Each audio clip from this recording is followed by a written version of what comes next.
All right, as you all are coming in, I am Erica Sarine, and you're going to have me for this presentation this morning.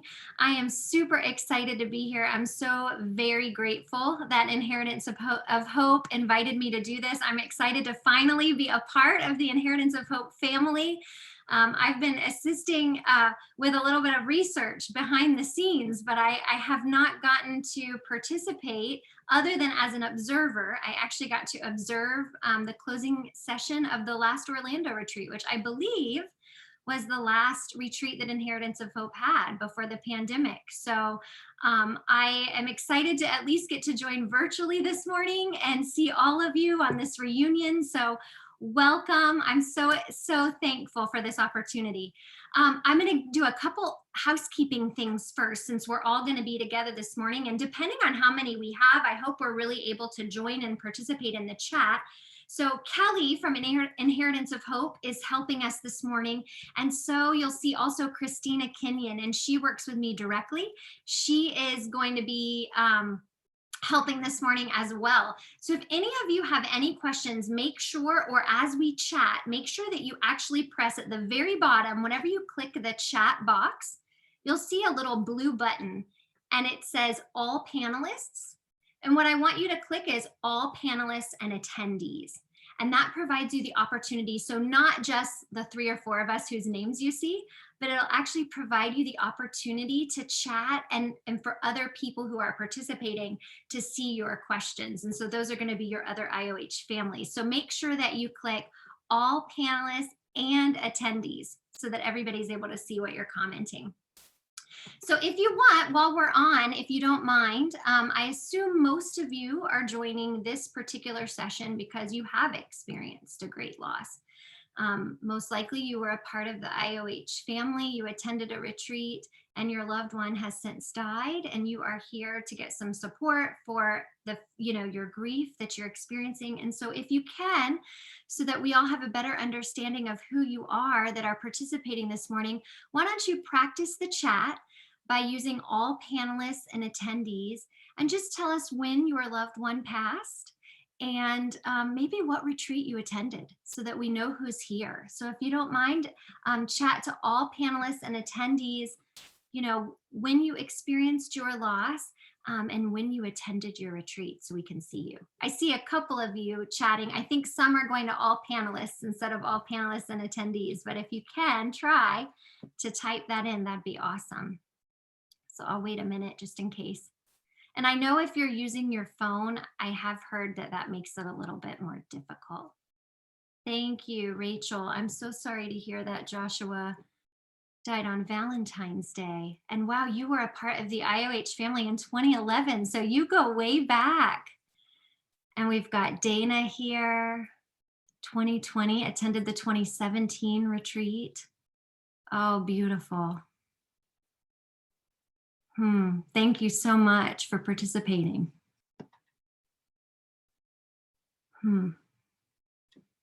Father of 2 teens. I am the diagnosed parent. Hanson family, you're here as the diagnosed parent, but my guess is that you're also experiencing a lot of grief. We call that anticipatory or preparatory grief, where we feel a lot of these emotions upon diagnosis or upon worrying about a diagnosis. And so I think this will still resonate with you as well. I'm grateful that you're able to be here. And Amy didn't make it to a retreat, but you're here now at the reunion, which is awesome. Thank you so much, all of you. I want you to be able to get a lot out of this. And so I have a couple polls that we're going to do as we participate this morning, so that you can kind of see what similarities you might be experiencing with other people. Those will be anonymous polls. And then as you have questions, please feel free to ask. I'll pause every now and then and look at the chat so I can make sure that I can answer your questions. I know it's hard to not be able to see each other's faces, and so I want you to feel as though you are connected. That's one of the most difficult things, I think, about diagnosis, and especially about grief after loss, is the isolation. And the pandemic is creating further isolation. So I heard I think it was Laura's story last night, said if she could just give us all a great big hug and be sitting in the same room with us, that's what she would prefer. And I echo what Laura's story said. I would much rather be with you in person. But I feel like I am. I'm starting to get a little used to this Zoom world. And so I feel like we might be together after all. So thank you for being here this morning. I really do want to start by saying that most of you here who have acknowledged either your own diagnosis or the loss that you have experienced, that's heavy. And I want to really dedicate what we talk about today to you and to your families, and work together to try to see how can we still have hope amid the chaos of our grief. And that's what we're going to learn about this morning. Now, this presentation is going to focus a lot on adult grief, but later this afternoon, I'm going to do one specifically for childhood grief to try to help your children as well through the process, because I know that's very important to you. And there also are quite a few similarities between what adults experience and what kids experience. So let's talk first about the magnitude of loss. I hear a lot of people who say, an illness or death, it really just only impacts us emotionally. But that's just not true. Many of you are experiencing it impacts our entire system. Loss affects us physically, emotionally, spiritually, even relationally, as I'm guessing some of you are experiencing now. There's also a big misconception for those of you who are grieving the loss of a loved one. There's this misconception that when someone dies, we only mourn the physical loss.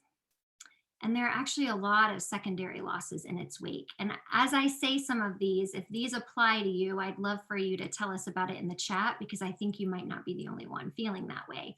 And it might help other people to see that. But how many of you have ever heard someone say, I feel like a part of me died too? Maybe you yourself have felt that. Or sometimes people will say, I just don't feel like myself anymore. I don't know what's happening, but I just don't feel like myself. It's really hard. Whenever we experience a loss, we have to rethink our roles. What is our role now as wife or husband or brother or sister or child? Sometimes the person that we lost is the person who I call them like our great cheerleaders in life. Many years ago, I lost one of my great cheerleaders in life. It was my mother-in-law. I hear rumors that there are these bad mother-in-laws, but I lucked out, y'all. I won the mother-in-law jackpot. I had a really great mother-in-law, and she was like a second mom to me. And she was one of my life's great cheerleaders. And when she died, there was a big void there, because you know how sometimes these people, they hold a mirror to us and they remind us of who we are when we forget. And you'll know who these people are in your lives. In the moments where you just don't feel like yourself and you don't know how you're going to go on, those people hold that mirror and remind us that we have within ourselves the capacity to do these hard things. And when we lose that person, it can be really, really difficult. And so those are some of the secondary losses that we experience, like our confidence sometimes, or our health. We're going to talk about many physical symptoms of mourning. And so you're going to learn that, grief also impacts our own health. I don't know if any of you are familiar with the great theologian C.S. Lewis, but he experienced the death of his wife, and he wrote a book as he reflected on that process called A Grief Observed. And one of the things he talked about was one of the secondary losses, which really is kind of a loss of safety or security. He actually said, I never knew grief felt so much like fear. And sometimes, no matter what the loss that we've experienced in our lives, whether it is that we've just been diagnosed with an illness, or maybe it's that we've just experienced, for some people, this might be something like they've just gone through a divorce, or their child has just left for college, or they've experienced a death. The world just doesn't feel as safe anymore. And that can be a challenge for us. Sometimes it doesn't feel emotionally secure. Sometimes it might be financial security, because the person in our life might have been a primary breadwinner, or maybe we've had to take on a second job now to make ends meet after the loss. Or for some of you, it just might be that you're kind of trying to figure out, what am I going to do now? How is my life going to adapt to this loss? Especially when I see so many of you have had recent losses as well. And then the other thing is, I've had some people say to me, Erica, I just don't know what I want to do anymore. I don't know what my dreams are anymore, or my goals. I feel like they all died too.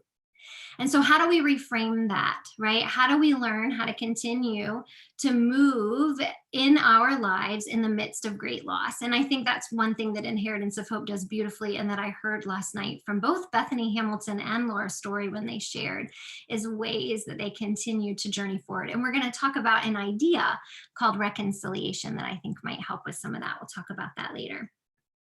So let's talk about some of these physical responses. And I'm going to give you a poll in a minute after I explain what these are to see if you have felt any of these since diagnosis or since the loss that you've experienced of your loved one.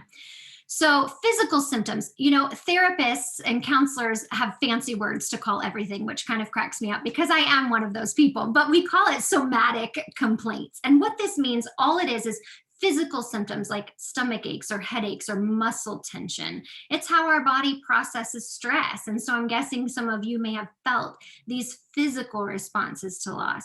A lot of people say that, sleep problems, like they either can't sleep at all, they just can't fall asleep because their mind is racing, or they just want to sleep all the time because they just have no energy. C.S. Lewis also wrote in that book that I mentioned earlier, he said, and no one ever told me about the laziness of grief. And the lethargy of grief is the way grief counselors call that, the laziness. I describe it as like this. It just feels like this, like you're just hanging. That is the most common symptom that people will describe, is all of this fatigue that they feel. Did you know too, and it's interesting because doctors don't often explain this to us very well when we're going through it, but the grief process kind of messes with our circadian rhythm a little bit. And so our circadian rhythm is kind of that clock that we have where we wake up at a certain time in the morning and we go to bed at a certain time at night. And when we are in grief, because our brain is trying to process all of this, it just disrupts it. And that's why we don't sleep as well. So we'll talk about some things we can do, like maybe taking short naps. How about, this idea as well of time distortion. This is a fancy way of saying, I have no idea how I got to the grocery store. I don't even remember driving there. Or by the way, talk about the pandemic. We're all experiencing loss from the pandemic. So if you're experiencing other loss as well, it's like the pandemic is the icing on your cake. So it's really hard for people struggling with illness or grief loss because they've got this other layer. So many people are talking about time distortion and like, why don't we know what day it is anymore? I heard somebody the other day, I actually stood before a class because I teach at the university. I stood before my class Friday and said, oh my goodness, I don't get to see you all next week because it's Thanksgiving. Is this our last class? And they all said, no, Dr. Sarine, we have one more week left. I literally forgot what week it was. That's time distortion. When my good friend Patty, when her husband died of cancer, she was supposed to meet me for lunch one day. And she called me and she said, Erica, I'm not going to be on time. And I said, okay, Patty, what's going on? And she said, I got in the shower. She said, and when I get in the shower, that's where I think, and that's where I cry and that's where I process. And she said, I got in the shower.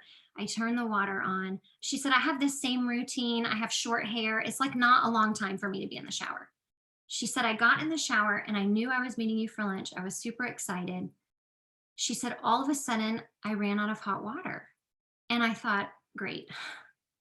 Another thing since Tim died, now my hot water heater just went out. And so I got my towel, got out of the shower, was so frustrated about the hot water heater. She said, Erica, I saw the clock. She said, I had been in the shower for 45 minutes. She said, it was not my hot water heater. It was me. I thought I'd been in there for 10 minutes. That's an example of time distortion. We also have stress impacts our immune system in a really big way. And so when we're not getting sleep, did you know that's when our immune system actually repairs itself, is while we're sleeping? So when we're not getting enough sleep and we're dealing with all of the heaviness and weight of grief, we can sometimes have a little bit of a suppressed immune system as well. So I want to give you a little poll here. I love to see people saying exercise and it's helping. So true, Carol. Yeah, we're going to talk about that a little bit, how even a little 20-minute walk can really help you because it gives your body good hormones that we need. It gives us those good feeling hormones. And even if it's around your apartment, or if you have a great outdoor space, that's very helpful. I want to give you all a poll here. All right, I'm going to launch this poll. And I just want you to see if you've had any of these symptoms. Go ahead and click. You can select all that apply. So you don't just have to pick one symptom, but go ahead and take this poll. It should be in front of you. If you can't see it, let me know. I'm hoping you're able to. And just go ahead and tell us, what are some of these symptoms that you have experienced? And I see quite a few of you starting to take the poll. I know this is tricky on a phone, so I'll give you a few minutes and we'll see how many we get.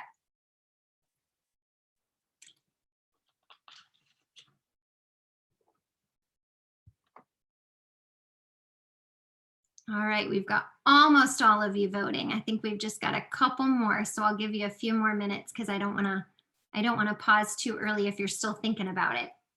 And then what I'm going to do is show you the results of this poll so that you can see where some of your symptoms are matching up with some other people's symptoms, because I think one of the greatest challenges I know in grief is that it feels so all alone because people don't talk about it very often.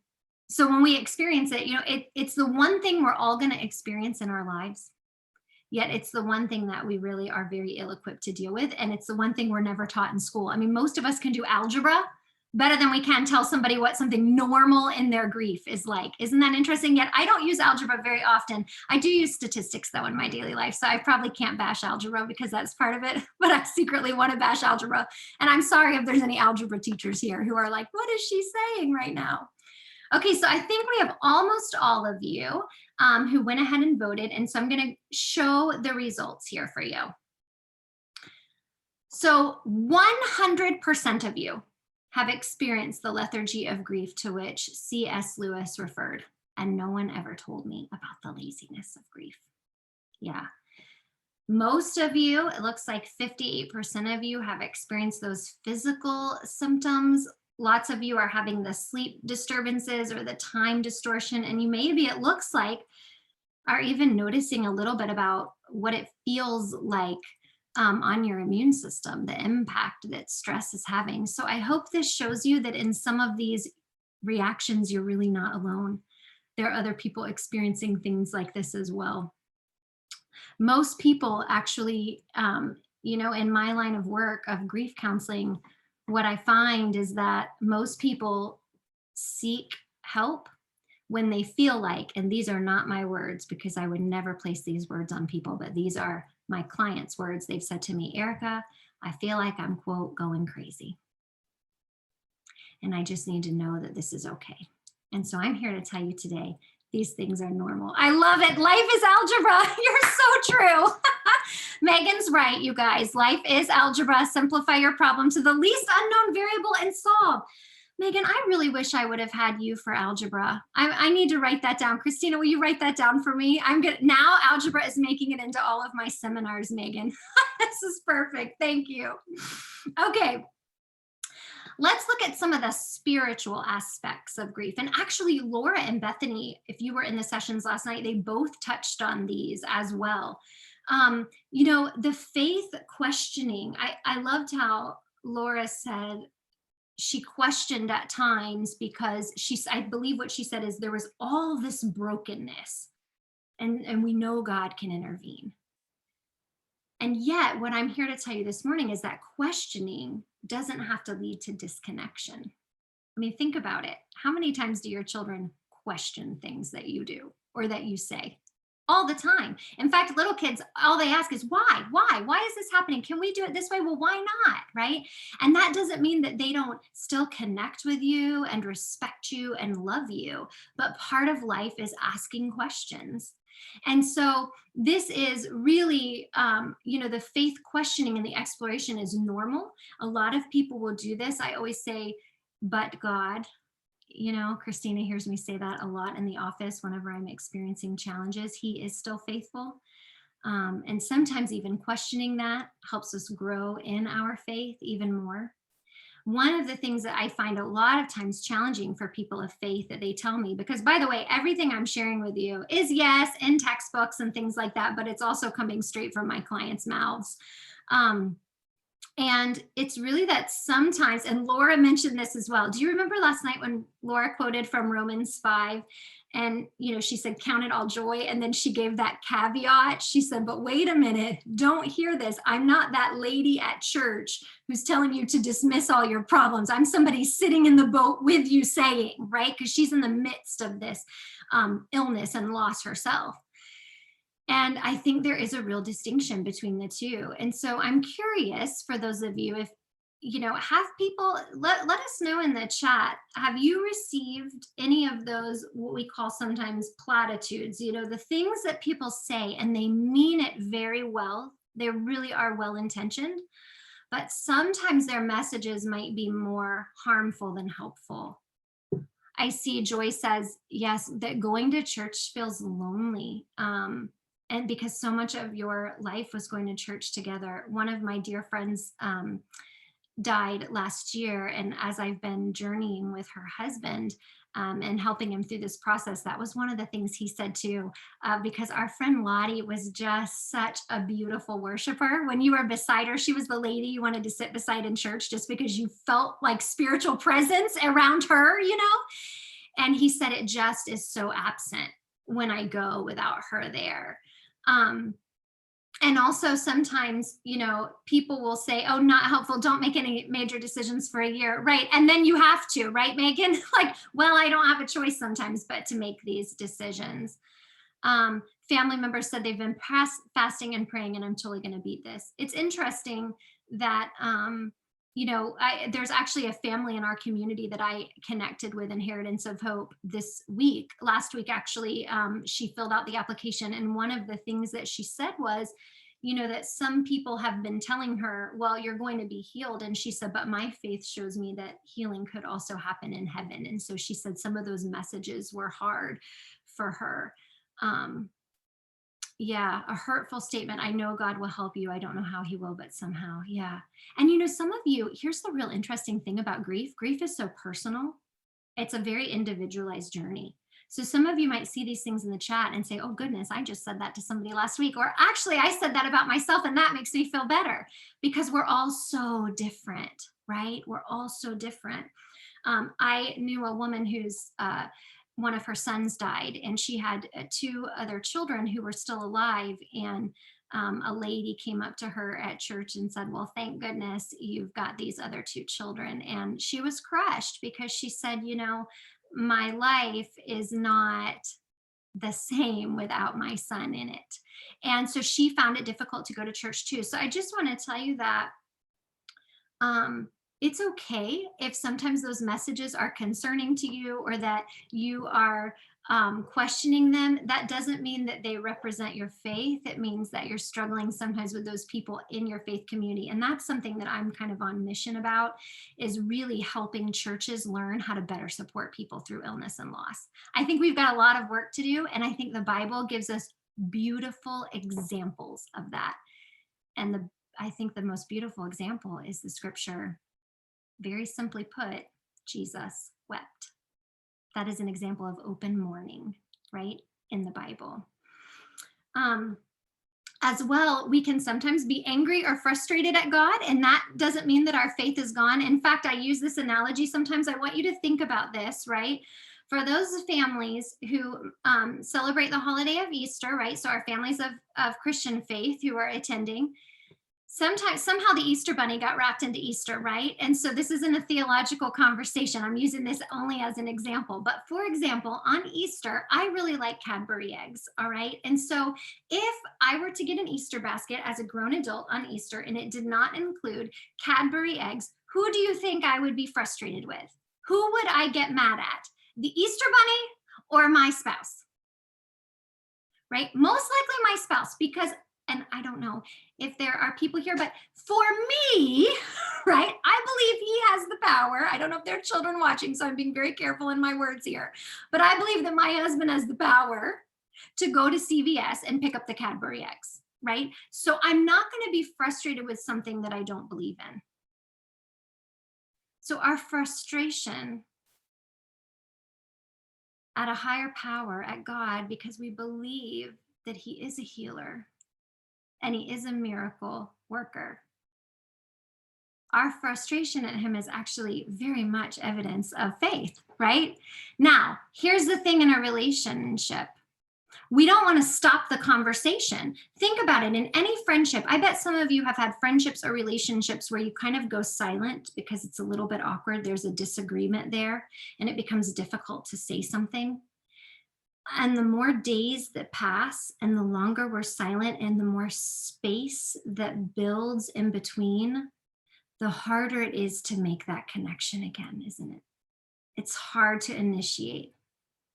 And so if our relationship with God is a relationship, an individual relationship, then we want to encourage dialogue, right? You wouldn't want to have a disagreement in your family and just not ever talk about it again. You'd want to dialogue about it. And so I encourage you, if you are a person of faith, take that frustration to God, right? Turn it to him. The Bible is very clear on casting our cares. In fact, there are more laments in the Bible, right? If you've ever want to do a study on did people in the Bible struggle? Yes, they lamented and they cried out to God, and there's evidence of it in the Psalms. There are more Psalms of lament than any other type of psalm.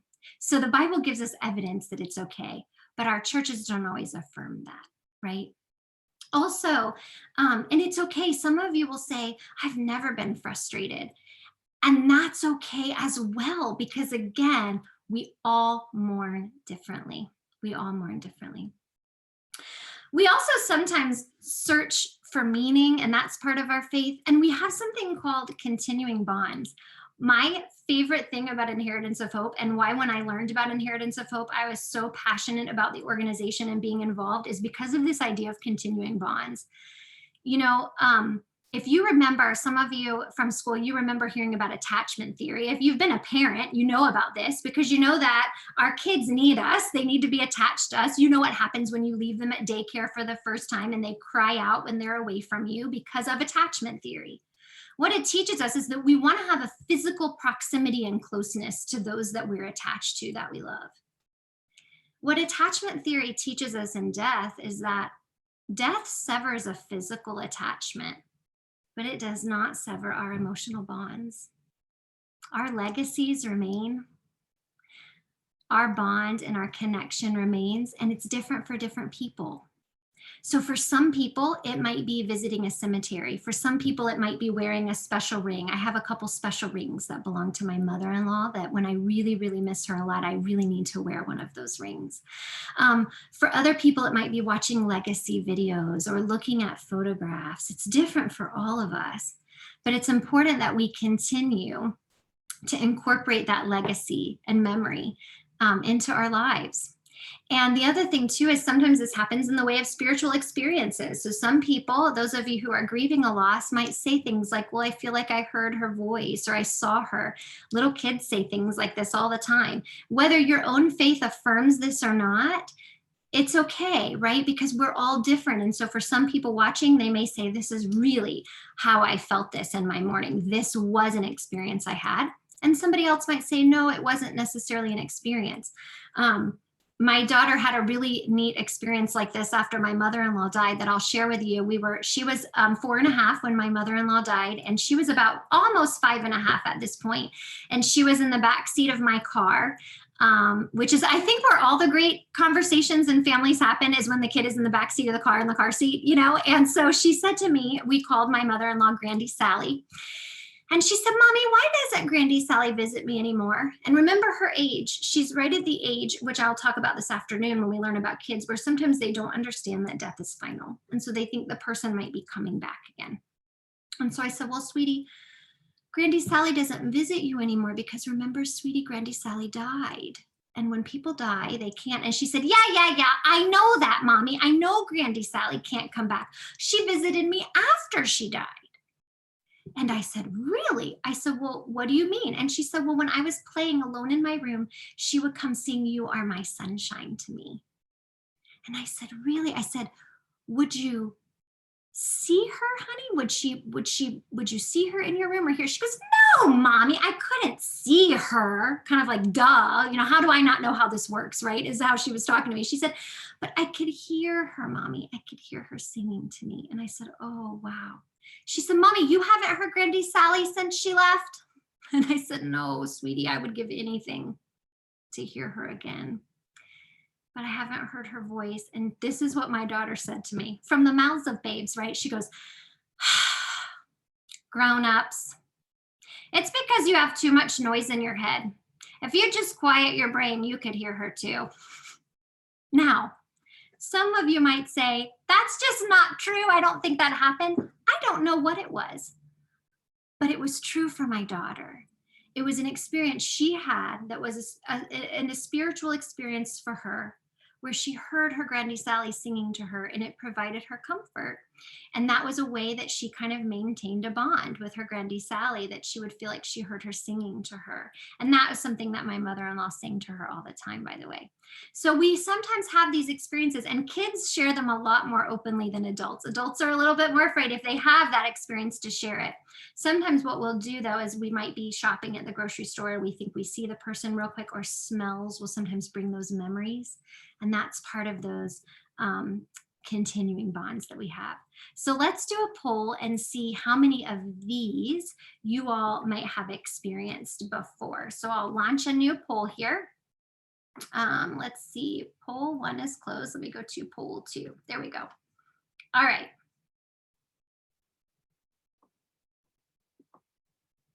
So you should be able to see this poll now. Which of the spiritual reactions that we talked about have you experienced since your loved one died? And hopefully it looks like it says multiple choice and select all that apply. I'm hoping you're able to select all that apply. So maybe pick your most common one first.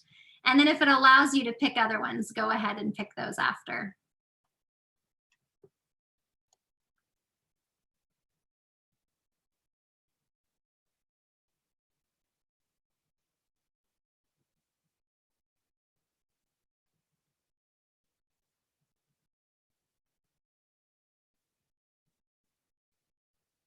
I also am reading through some of your comments. I saw Joe say, time doesn't heal, it takes time to heal. I've heard someone, Joe, phrase that in a similar way, actually saying, time doesn't heal, it's what you do with the time, they said. And we'll talk a little bit about that in a few minutes too, to provide some suggestions to help. And I see some of you in the chat, some of you have had beautiful experiences and have received really great support from your families of faith, and others of you have received harmful messages from families of faith. And I hope, that maybe some of this today we can take back to those places, and maybe empower others to try to provide better support and help. That would be beautiful after seeing some of this. Oh, Carol had a yellow daisy grow in her pink flowers. Marcy loved both color. Oh, that's beautiful. Those are those little continuing bonds, kind of the nods, right, to the person's spirit and memory. I love that. Legacy, part of the legacy. Okay, I think a few more of you have yet to vote. I'm going to close it in about 15 more seconds. So some of you I know might be putting yours in. I'll give you just a couple more minutes and then I'll close the poll.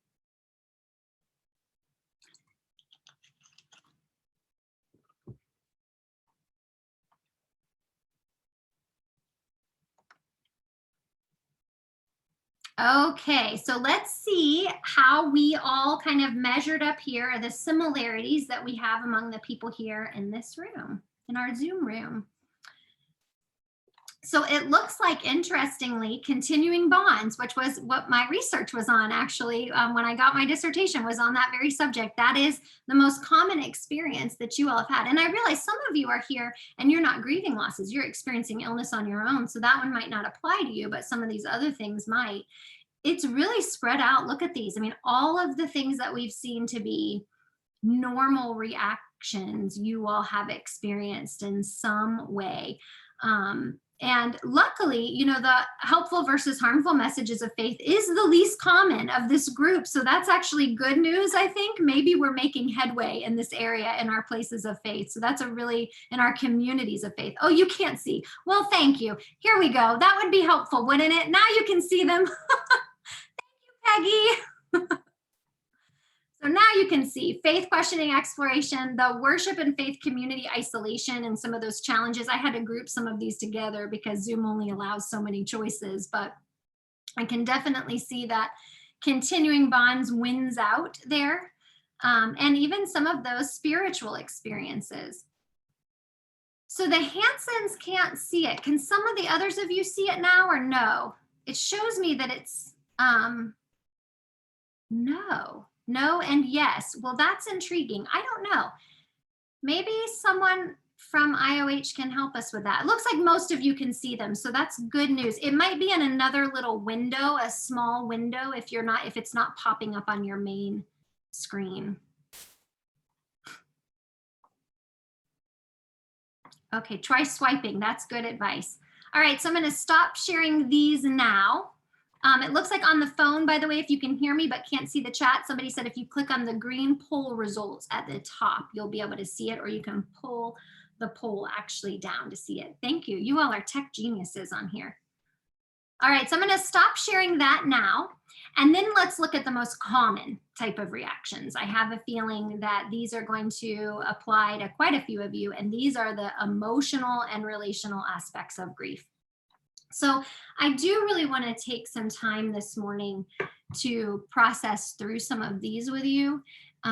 These again can happen in anticipatory or preparatory grief, but they can also happen after a loss as well.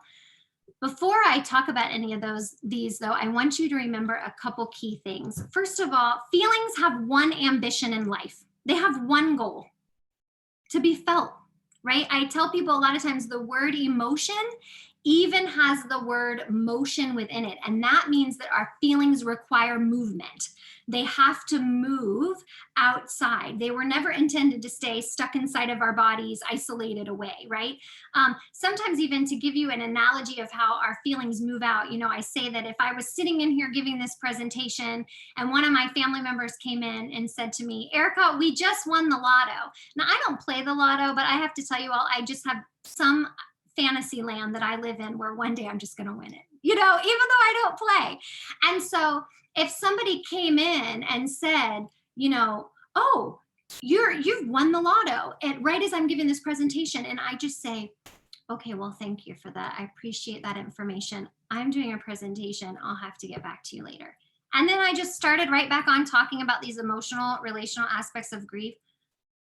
I have a feeling most of you would be concerned about me, because that is not a normal response to winning the lottery, is it? If that really happened, the emotion that I'm feeling of joy and I guess newfound wealth, right, would come from outside. It would come inside, right, all the way outside. I'd probably start acting like I was throwing fake money at y'all. Everybody on this presentation would really win out, right? I would jump up and down. I'd be so excited because joy comes out of us. And for some reason, especially in North American culture, we are sending these messages that joy is the only thing that can come out of us. And that anger or sadness or fear or guilt, all of those should just stay really tightly tucked away. So I want to try to help challenge some of that today for you and help you see how can it be safe, right, to share.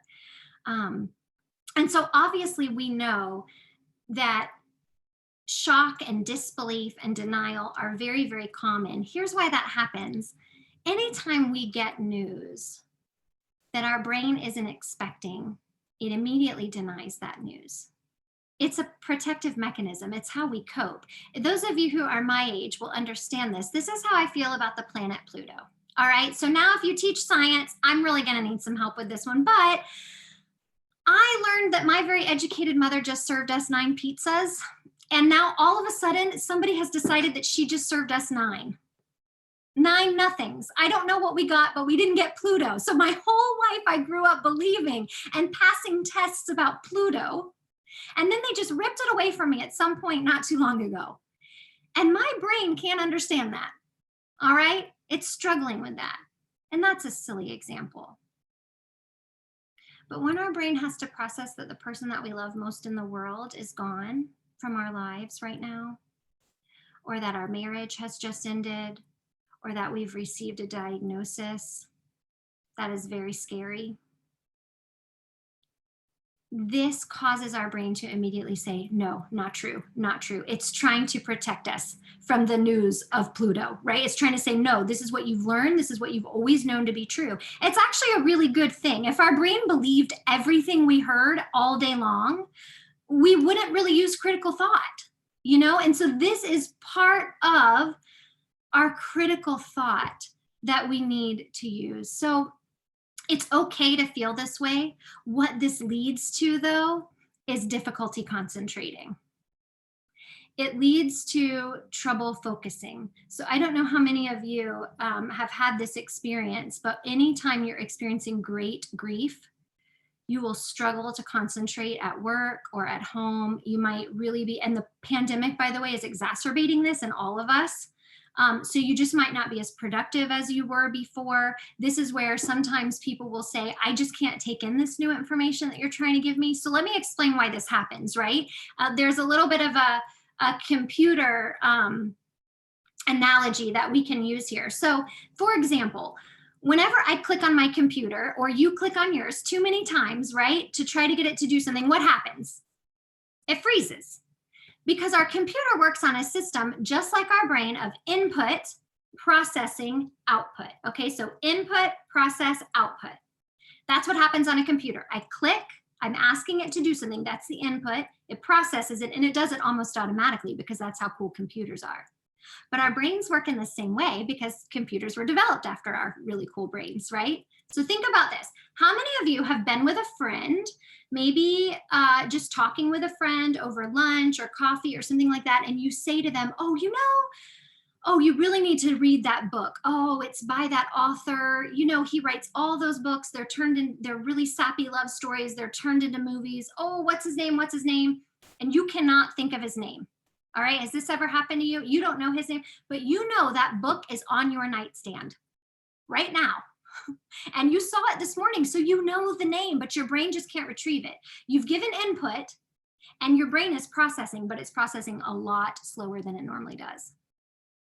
So you go through the alphabet or whatever you do in your own brain to try to think of the name of the book. And I know you all have these devices in your own brain, right? You just start with an A, a B, a C. Finally, you get through the whole alphabet and you realize you're not paying attention to the conversation. You need to be present in the moment. So you just say, forget about it.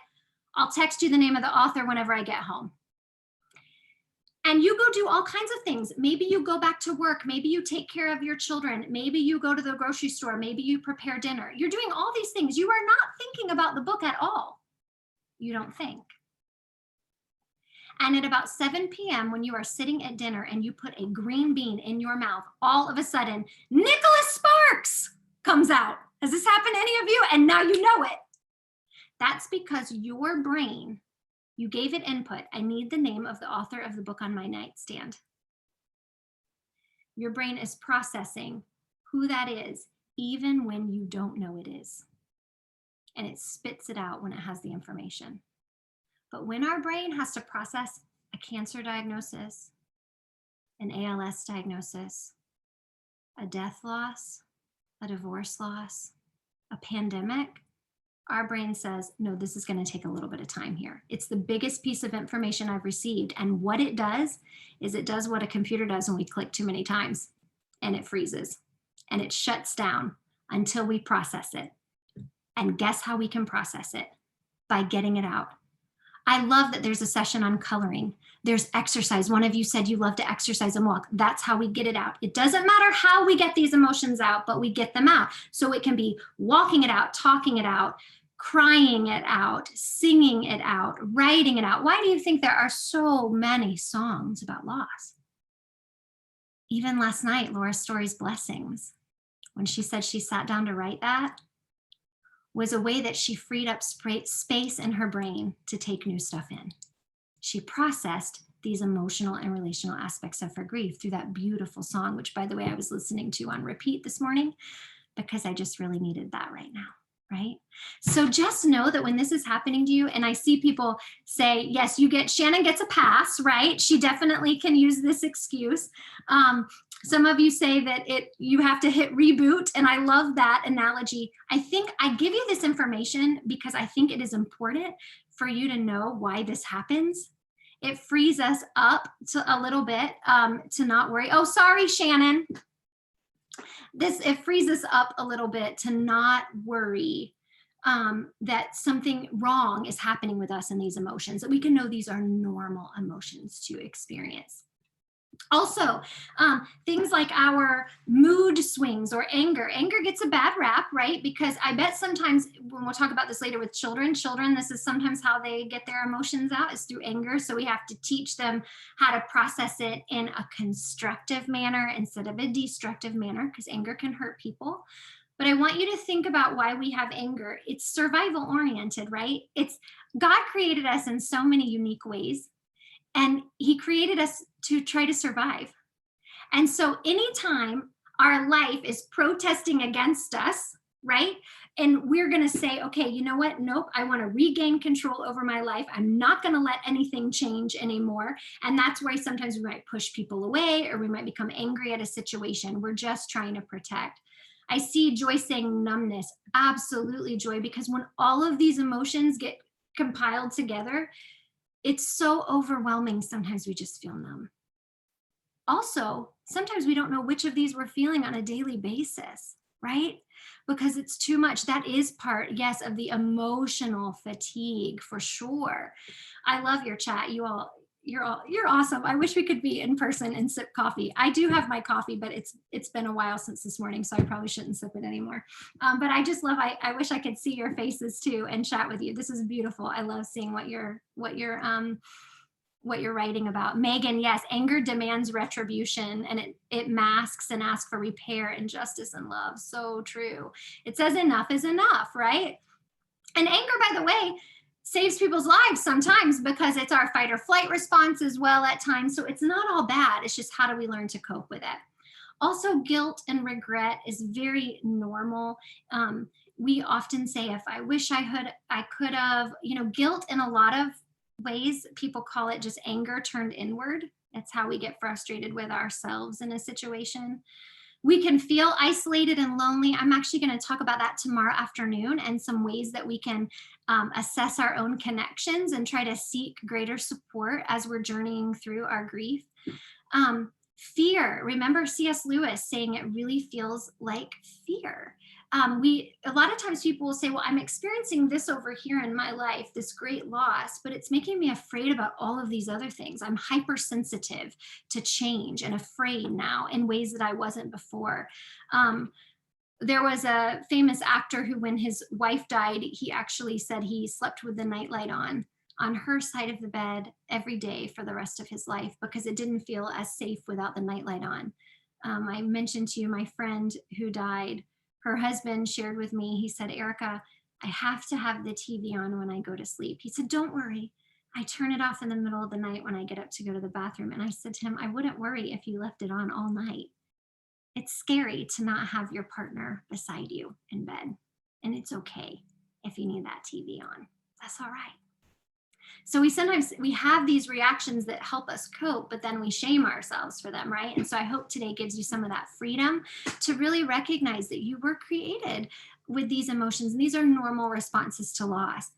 A challenge, though, is kind of some of the second half of this list, which, because our role changes, a lot of people, especially if they've had a spouse die, tell me that it can be particularly challenging for them in friend groups now, because they're kind of that odd man out, if you will, or odd woman out. They're the one without someone there. And some of their friend groups respond very well to that. And other times they say it can feel awkward.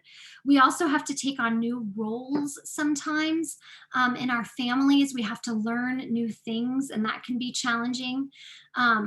Friendships. I want to talk real quick about this idea called the therapeutic third. And it's this kind of phenomenon that people say when we go through really challenging things in our lives, people tend to fall into thirds. And I want you to think in your own life for a second about the people in your life and where do they fall, okay? So they say 1/3 of the people are kind of in the neutral third. They're neither harmful nor helpful. It's kind of like, well, we don't feel better because they were around us, but we don't necessarily feel worse. So we don't mind having them there. That's 1/3. Then there's the harmful third. they're the third that when they come into our presence or when we call them, when we're having a particular bad day, maybe we're having a grief burst, which we'll talk about in a second, where it just all floods back all of a sudden.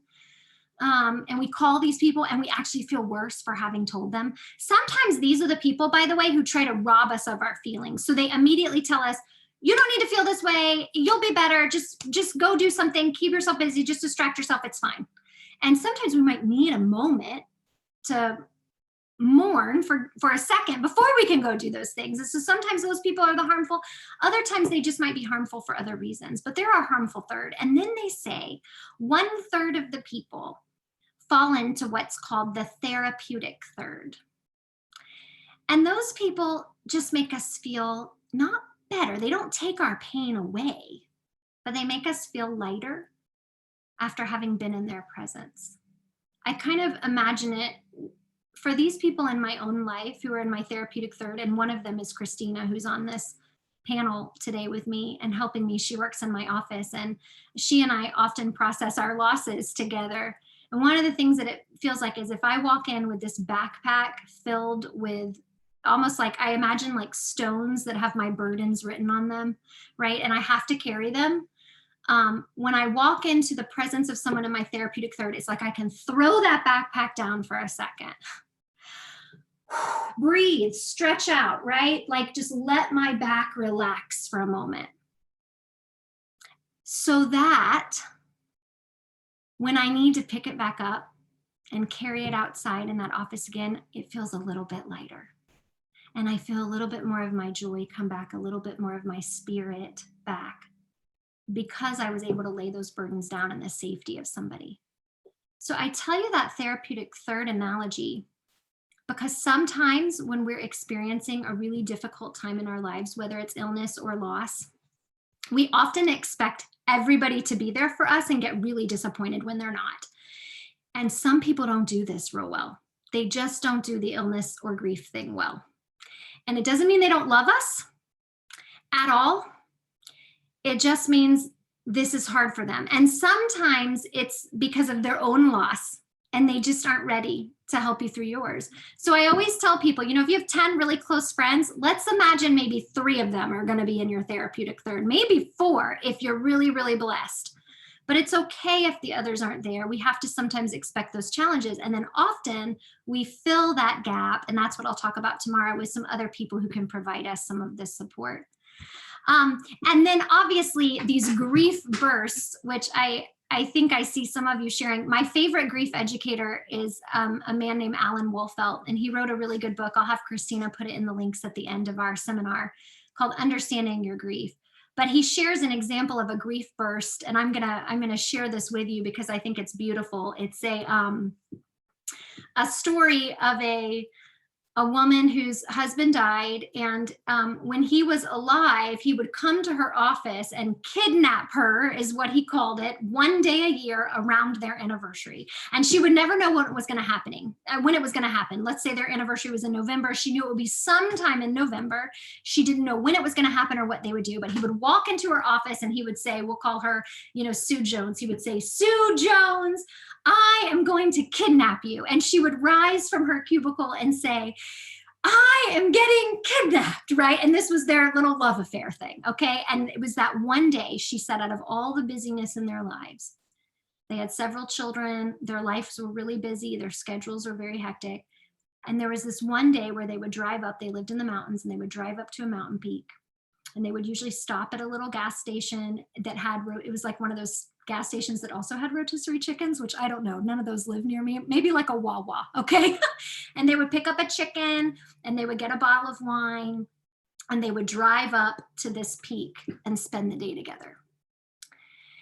And that was something she just deeply mourned and missed, was that connection. And so as the first anniversary came and went without him, one of her friends said, I'm gonna take a drive out to the mountains. I'm gonna go for a hike. Do you want to come out with me? And she said, yeah, I think I'd like to do that. And so she went with her friend, and her friend said, I've just got to stop and get gas real quick. Now her friend has no idea that this is the same place where they used to stop every year when her husband would take her on these this special anniversary rendezvous, right? So she said she walked inside of the gas station and she stared at the machine with the little, rotisserie chickens in it and just started sobbing. Just sobbing because it was a grief burst. It was something that just reminded her of that time. And the man from behind the counter came around and he put his arm around her and he said, "Oh, honey, that's okay. They were created for this." Because he thought she was sobbing about the chickens being there in the machine, but she was sobbing about her husband. And that's one of the most beautiful illustrations I've had of a grief burst, because then she said she just started laughing hysterically after that. And so I think that, our grief bursts, they come in waves. Sometimes they come when we're not expecting them. Sometimes they make us laugh and cry at the same time. But they're normal responses to loss. And we have them as well whenever we are battling illness, because we have these anticipatory grief bursts that come in waves and they knock us over sometimes. And I often think about how, cultures past and some other cultures still do things like wear black armbands or have a way to represent, I'm in mourning. And I think about that, what it would be like when I'm at the grocery store and, the certain brand of spaghetti noodles comes right across the conveyor belt that reminds me of the person that I loved. And I need to start weeping in that moment. I wonder what it would be like if, instead of now feeling shame because I'm crying in the grocery store because I'm having a grief burst, if someone recognized that I was in grief. And if that cashier could come behind the counter and put her arm around me and say, "I've been there. I've been where you are. I care for you," right? Just to know you're not alone. And so you all, and that's one of the beautiful things I think about people who have experienced great love and great loss, is that you all are equipped to provide that compassion to others. And that's how we move our grief forward, is by helping others around us. So I love seeing some of your comments too. I want to take a moment to pause to see, Carol says we celebrate the day of their birthday and the day they passed. Marcy ate chocolate donuts and drank Diet Coke. You hate Diet Coke, but you drink it anyway. I love that. And having family and friends gather, that's beautiful. I love too that, Megan, you're saying that your mom has come around, and I think we can teach people. I have a very good friend that when her mother died, she said to me after, she said, I didn't know this about her, but she actually lost a best friend, and not a death loss. The friend severed the relationship because her best friend's father died, and my friend was really just not there for her best friend. She didn't know how to be. She was very uncomfortable with death and grief, and she kind of ignored her friend. And she said to me after her own mother died, she said, your support of me taught me how to support others. And my husband lives with a chronic illness and has had frequent surgeries, and we spent New Year's Eve in the hospital this year. I know some of you can relate to this. Quite a few days surrounding New Year's Eve as well for a major surgery. And she said to me, she has been, by the way, in my therapeutic third and one of the greatest supporters that I have had. And yet she is the same person who was not there for someone else. But because of the way we shared grief and loss together, she has learned to do it differently. And she's learned now to be in your therapeutic third, just as she is in mine. So we can be teachable too. And I love that, Megan. What a beautiful story to hear that of your mom really coming full circle in that way. I heard in New Grief, the inner circle cannot support one another to be strong. Inner circle should go to outer circle. Yeah, very true. Outer circle, we need listen, I had a job, a full-time job providing grief counseling, because we need sometimes to talk to people outside. And even counselors and therapists need other people to talk to when we go through our grief. Sometimes people assume that we're not as impacted, and that's not true at all. We need others for sure. Great stories. I love these. Thank you. Armenian string cheese is how you remember your aunt and uncle. Oh, that's awesome. Beautiful. Thank you so much for sharing these. Now let's see where we all stand here on these reactions. All right. And then we're going to spend some time talking about, okay, now that we know what these reactions are, how do we care for ourselves, right? How do we find hope amid the loss? So let's take this poll, our final one, to see where we're at in our grief. All right, I'm gonna launch this poll now and you should be able to see it. Some of these really had to be combined. They only allowed me 10 choices on Zoom. So I do know you've most likely experienced more than these. Try to pick as many as apply to you. And again, I know they're not comprehensive. Some things just aren't on here.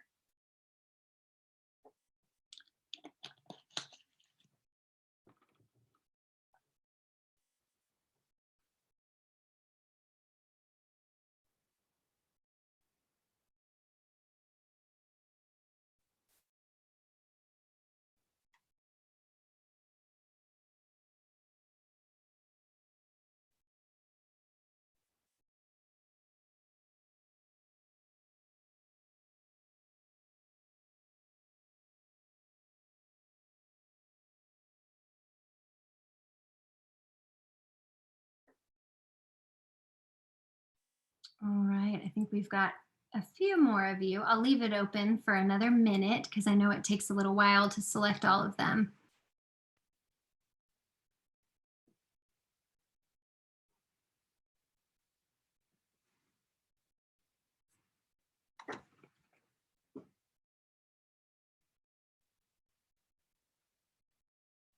Wouldn't it be nice if we could have Laura Story sing to us during these moments? We should have had her attend our sessions and she could sing during our polls. That would be beautiful.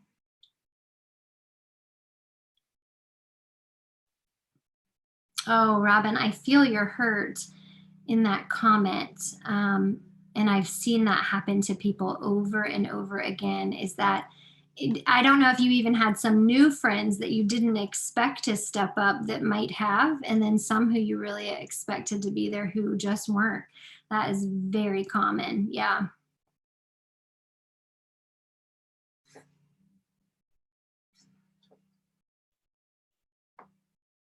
All right, so I'm going to close our poll now. We have a lot of people who have completed it. So I'm going to close it and then I'll share with you this time. Maybe you can actually see it as we move today. End poll and share results. So you, very much like most people and most research of grief support, is most people say that sadness is the pervading emotion that we experience after a loss. And that obviously difficulty concentrating is a really close second. The mood swings or the grief bursts, for sure, you all had quite a few of those.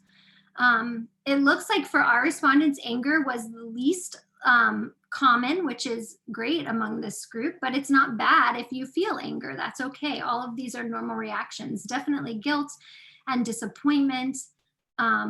Wow, the role in friendship changes. 60% of you experienced some of that. Yeah. Let's see. I hope you're all able to see these now. And to feel, maybe my prayer is that there's some sort of connection between you all, that you recognize again that you aren't alone in experiencing these. So thank you for having the courage to share those. I know that's not easy. So let's talk about how, if these are the normal, the physical, the spiritual, and the emotional reactions to loss, let's spend some time talking about, okay, then how do we make it through this journey, right? How do we continue to process forward? And so there's a little distinction that I want to make because it helps us in knowing how to process our emotions. And that's the distinction between the word grief and mourning. And a lot of people use these words interchangeably, but there is a subtle difference. And so grief, the dictionary defines it as deep sorrow, whereas mourning is the act of sorrowing. Do you notice the difference? So grief is the internal thoughts, feelings, and reactions that we have to loss. And mourning is our expression, our outward expression of that. So what happens, especially in North American culture, is that we kind of tolerate grief, but we don't necessarily tolerate mourning. One grief educator says that mourning is grief gone public, right? It exposes it to other people. And we really often are taught to kind of conceal our emotions. In fact, sometimes, I've heard people say things like, oh, she's holding it together so well.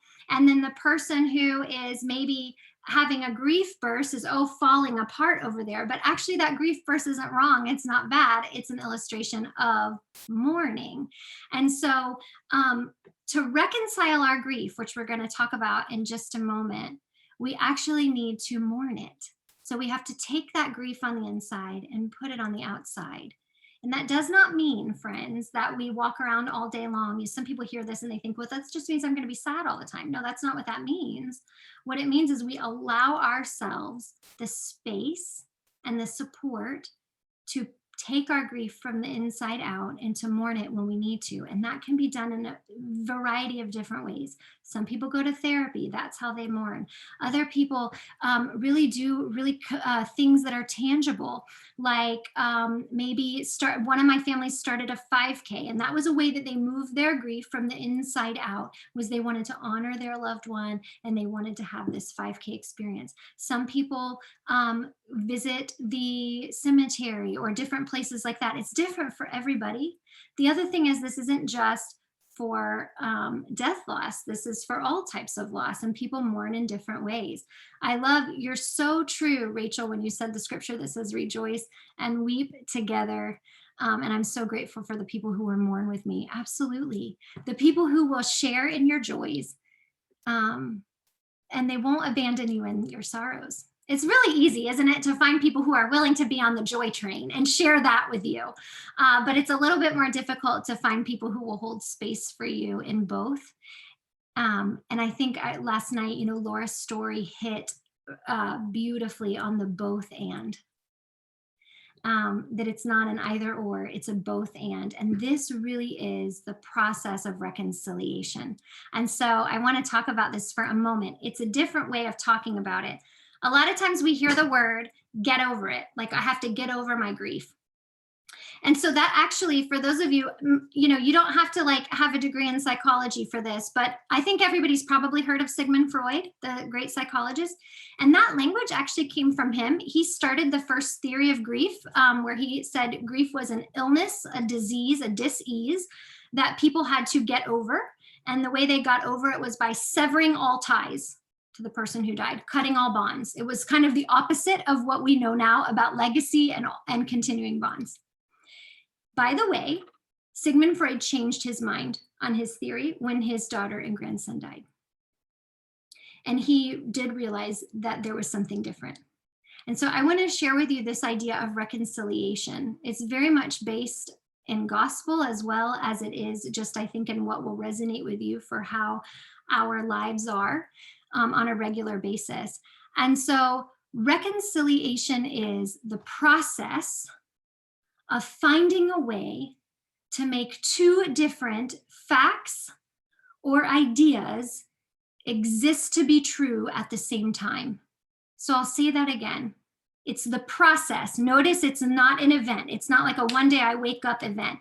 It's the process of finding a way to make two different, opposite, contrasting ideas exist to be true at the exact same time. To use Laura's example last night, yes, she can reconcile. Yes, I am living with a husband who has a brain injury, and our lives have been greatly impacted as a result of that. And it is possible for me to have joy and love and meaning. Do you see that?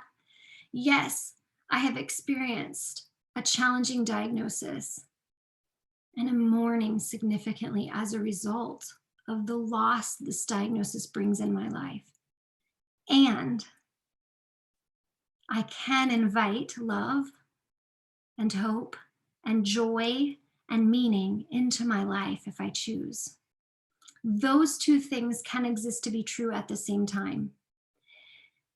It's such a struggle cognitively because for those of you who mentioned in the very beginning of our session that you just experienced a loss a month ago, 2 weeks ago, a diagnosis a day ago, a week ago, right?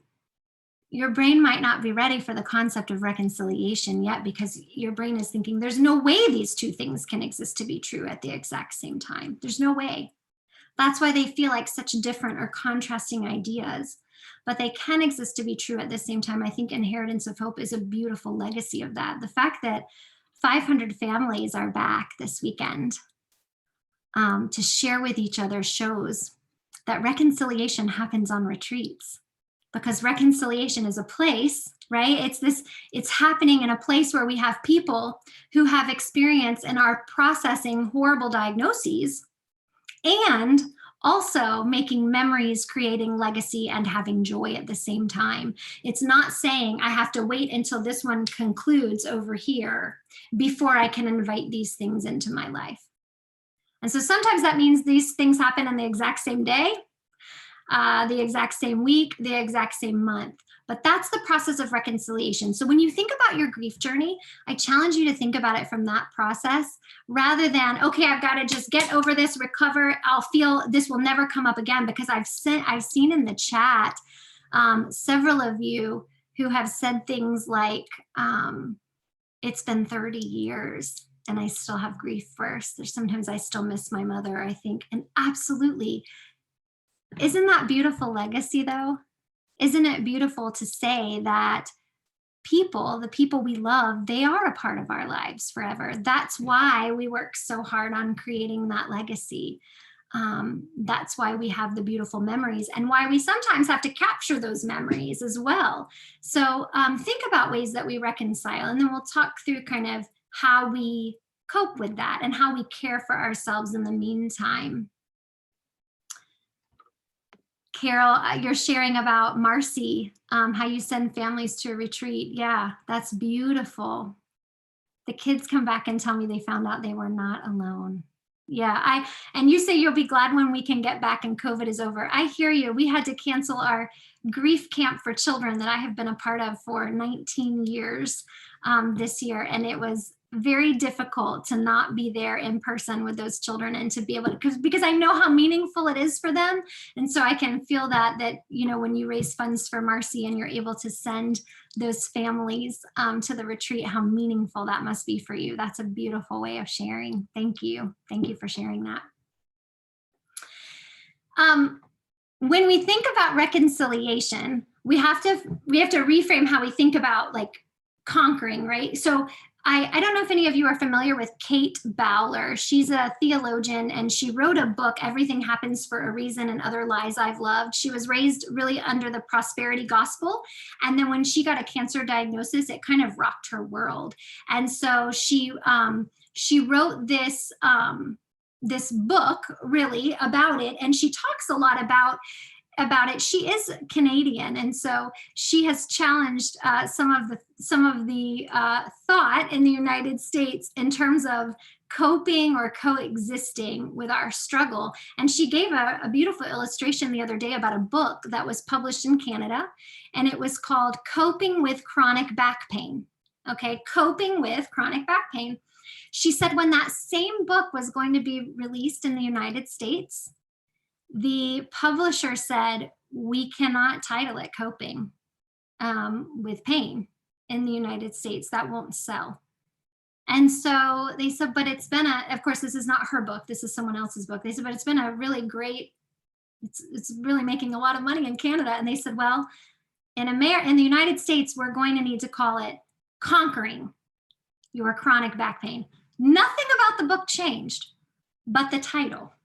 They said it won't sell with Coping. It has to be Conquering. And so I think we have to recognize that we do have messages being spoken into us that like our grief has to be fought. It's our enemy. We have to conquer it, rather than recognizing instead we have to learn, and reconciliation is part of this, how to coexist with our illness, with the loss, with the grief that we're experiencing, and then how do we cope with it?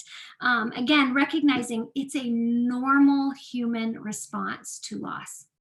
It's not something abnormal that we have to fight. It's a normal response, again, that the Bible provides scripture and examples for humans long before us who have experienced this. So think about that as we go through how we care for ourselves. Helen Keller told us the only way to the other side is through. And so in order, remember we learned about mourning, which is the act of sorrowing. So in order to heal, we have to go through it. And so that means sometimes we have to experience that pain and that sorrow that some of you have talked about, and how you have those grief bursts. And so, but once we view pain as more helpful than harmful, that helps us in the reconciliation process. But in order to do that, we have to make sure we have safe spaces and we have people to support us along the way. We can't do this alone. I had a student who experienced a very traumatic death of her mother.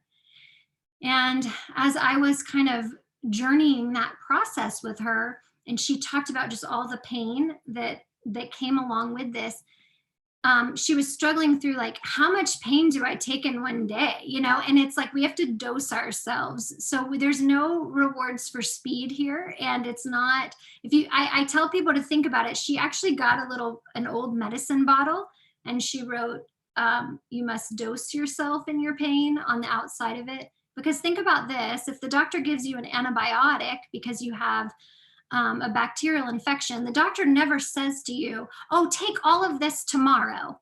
In fact, if you take all 30 pills tomorrow, you'll be even better than if you take them over the next 10 days like I've prescribed. No, it's just the opposite. If you take all 30 pills tomorrow, you're probably going to be much sicker than you're going to be if you take them as prescribed at the dosage. But it can be frustrating, can it? Because we just want to feel better right now. The same is very much true for our grief. We can't allow ourselves, to just sit in the pain all day long and every single day. So we have to think about, how do we strike a balance between these two? Because pain is okay, yet we don't want to harm ourselves in the process. And so sometimes that reminder of saying, okay, there are gonna be times where I'm gonna move toward my pain, and there are going to be other times where I might need to move away from it. So for example, one of my students the other day said, she's mourning a loss, and she said, I really just needed to kind of like feel my pain for a minute. And she said, so I turned on some music that reminded me of my mom, and I really listened to it and I cried to it. And I allowed myself the time to do that. And then afterwards I went and I shared a meal with my roommates and kind of laughed and shared some memories about my mom that were very sweet, but also helping me on the journey. And she said, but some of those brought laughter, and she said some of those very same memories were the ones that brought her tears whenever she talked about them 3 weeks ago. So again, it's allowing yourself that time, not feeling everything all at once, but allowing us to process that pain. And so if we know then that this is going to be painful at times, how do we make it through? How do we care for our heart when it's mourning? And part of that is really going to be caring for our hearts while they're in mourning, and that's self-compassion. I want to see what Rachel wrote, because people say they love it, and I didn't get to read it. I have a vision of my fractured, broken heart, and I see a thread of experiences and memories that we created together. Wow. And I see this thread stitching up my broken heart. And I kept thinking to myself, don't recoil when the needle comes in to stitch things up. That is beautiful. Rachel, that needs to be written down. It's the most just beautiful illustration, I think, of this. That's absolutely gorgeous. Thank you for sharing that. And poignant too, because it speaks to both, right? The healing and the pain in the midst of the healing. Yeah. So I had a friend I live in Florida, and I have a friend who decided to hike a portion of the Appalachian Trail in North Carolina. And she was telling me when she was preparing for this journey, all the things she was doing to prepare. And as she's talking to me about it, I'm thinking, wow, this is very much like when we prepare ourselves for our grief journey, all the things we need to pack along the way. Some of the things she was telling me is she got a grief buddy to be with her. I call those hope heroes. Who has gone before you, or who is walking alongside you in the journey now that can provide you hope along the way? That person needs to go. What her friend told her were the things to expect along the way. Like, hey, you need to take these shoes with you, and this is how we're going to have our food shipped to us, and it's going to be at this checkpoint, because we can only carry so much in our backpack for a certain number of days before we need to take time to shower and refortify ourselves for the journey that we have ahead. Her friend even told her, honestly, the parts of the journey that maybe my friend was hoping she wouldn't have to know about in advance. Like one of the things was, hey, we're gonna really smell along the way, like really, really bad. But she was told, the good news is you'll never smell as bad to us as you do to yourself, right? We have to prepare our friends. This is going to be hard. This is going to be yucky. It's going to be smelly at times. But we're not going to leave you in that process, right? We're going to be with you. That's what your Hope Hero can provide you. Those are the people that can journey this, who have been on the path before you, who can try to help you along the way. The other thing that we want to think about is patience and compassion to ourselves, knowing that we're going to have a complexity of emotions, and it's okay to not be okay all the time. And that's hard when you're raising kids, because sometimes it's hard to find any space. That's why the shower or the bathroom, sometimes is the only space. I had a mom once who said hers was her walk-in closet, is the place where she was able to, actually find the quiet and the peace. I see some of you writing about, absolutely, we'll talk about this some tomorrow too, like Modern Widows Club or Grief Share, Hope at Home groups, online places of support as well, to connect you with other people so that you're not all alone.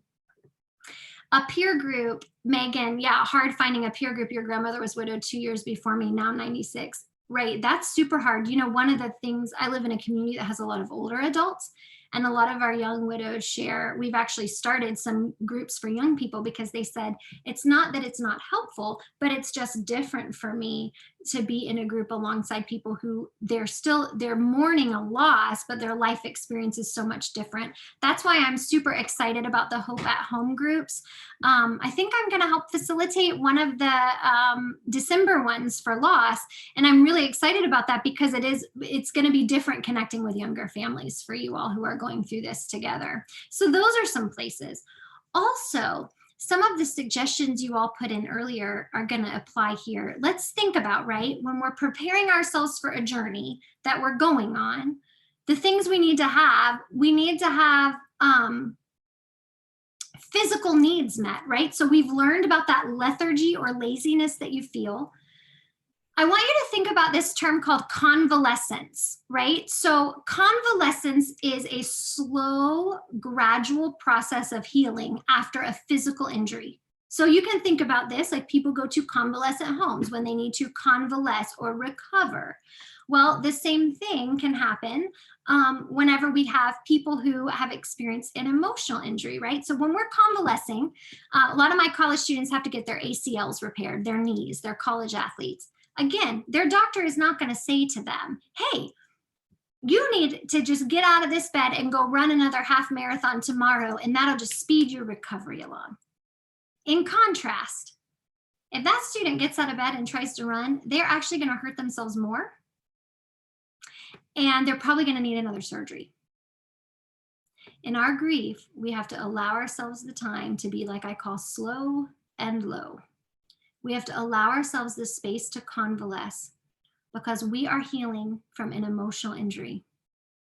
And it is going to be a slow, gradual process of recovery and reconciliation, similar to if we had a physical injury. So sometimes we have to reframe that for ourselves and remember that it is an injury that we're experiencing, an emotional and spiritual injury that also has physical consequences. We also want to do things like, if you take a nap, have them be like short naps, 15-minute naps at a time. My favorite grief educator said he once prescribed someone naps to take back to work, and the boss called and said, I have a prescription here with your name on it for my coworker to take a nap. Is that okay? And Dr. Wolfelt said, yeah, that I actually wrote that prescription.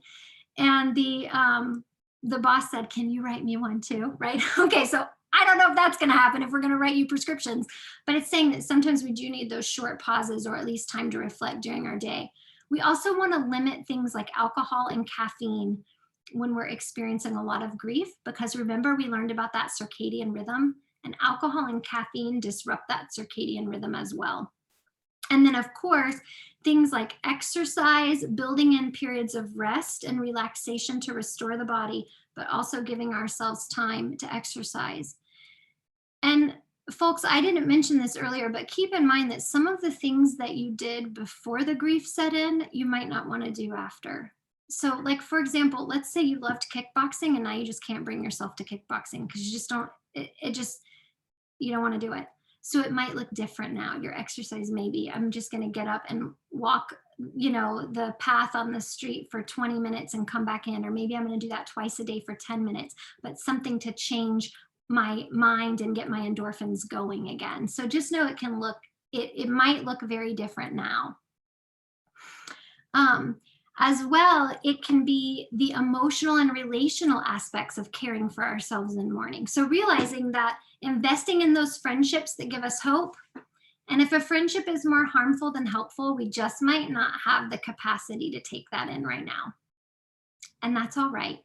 That's all right to set those boundaries and maybe not take in all those relationships that we would have before. Also, this sounds really simple, and it also sounds very contradictory when you're in grief, but laughing helps. It stimulates and releases some of those same endorphins. So for those of you who, sometimes we feel guilty laughing when our circumstances are really difficult. I've heard families say, I can't have joy because it's not fair that this person isn't here to have the joy with me, or I can't have joy because of the circumstances that I'm in. If that joy really comes, we don't fake laughter. Okay, that's not actually helpful. But by the way, I just was reading some research recently about the real, like, guttural laughter, the real stuff that comes out, when something funny happens and we can't stop it, is so healing. And it also helps stop the anxiety cycle temporarily. That was really cool. I was like, wow, that's really fascinating. So laughing is a really good release. There's even been some research before that shows that just by, like, making your mouth take this shape, it does something to change. I used to run on the treadmill at the gym, and when I really would hate it, I would just smile. Like, maybe my brain will at some point think this is not as bad as it really is because it's really, bad right now. Again, I don't believe in faking our emotions at all. And so if the laughter isn't there for you, it's not, but I want to release you and free you from some of the guilt you might feel when the laughter does come.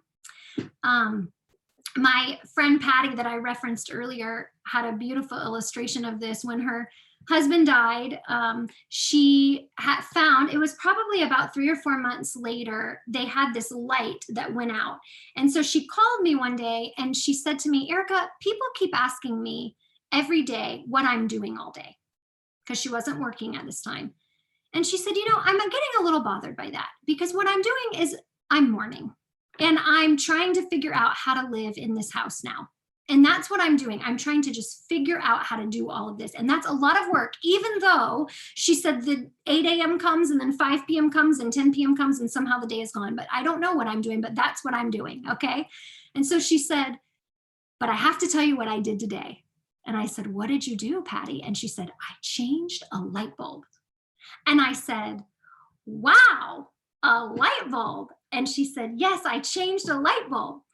And so I'm telling you that story. I just realized, we're closing at 2. Is that right? Is my IoH stuff right? We're done at 2? Somebody comment. I want to make sure. Yes. Okay, perfect. So it's 1:59. So I'm finishing. So she said, I changed a light bulb. And it was one of those big vaulted ceilings, and she had to go to Home Depot, and it took her 8 hours and YouTube tutorials and all of these videos to change the light bulb. And she said, as soon as she changed it, she just sobbed, because she realized she was doing something that Tim was supposed to do. And he wasn't there to do it. And then she said she started laughing hysterically, just laughing, because she realized Tim never changed that light bulb either. He paid a guy, because if he would have changed it, she would have had all the stuff to do it in her house. So she said, I went from crying to sobbing. And that is part of what happens in our grief sometimes. So that is helpful as well. And then, of course, some of the things we talked about earlier, like the continuing bonds and the way to memorialize the person. So I want to close with you today by remembering, as you journey forward, this idea of reconciliation, two different ideas that can exist to be true at the same time in our lives.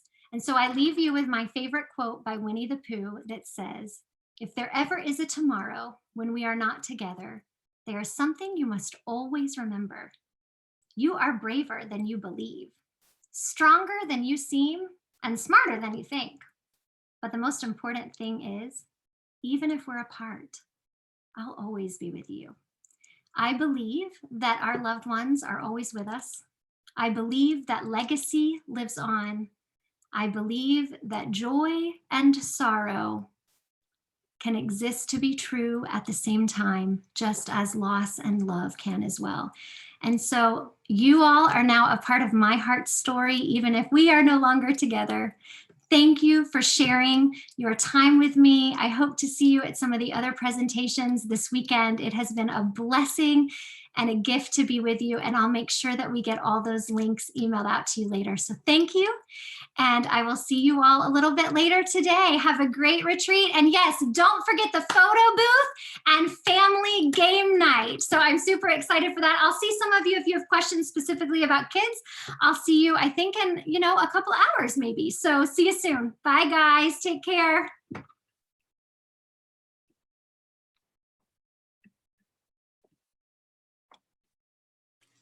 That was awesome. Thank you. I have notes on time and totally gave myself till 2:30. That's right. At least you were in the right time zone. And then all of a sudden I was like, oh, wait a minute. Nope, I won't have time for questions because I just realized I don't have those questions. So yeah. And can I stay, am I allowed to stay on for a second if somebody is sharing things with me, can I stay for a second for that or no? Do you need the Zoom room?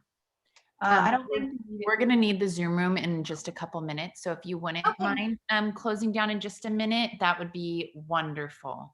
Okay, I see, but Carol, I see what you just wrote, and that's absolutely beautiful. I wanted to make sure that I said that. So thank you for sharing. You all have been great. I'm going to close the room as directed, but I'll see some of you later on today. Bye, guys.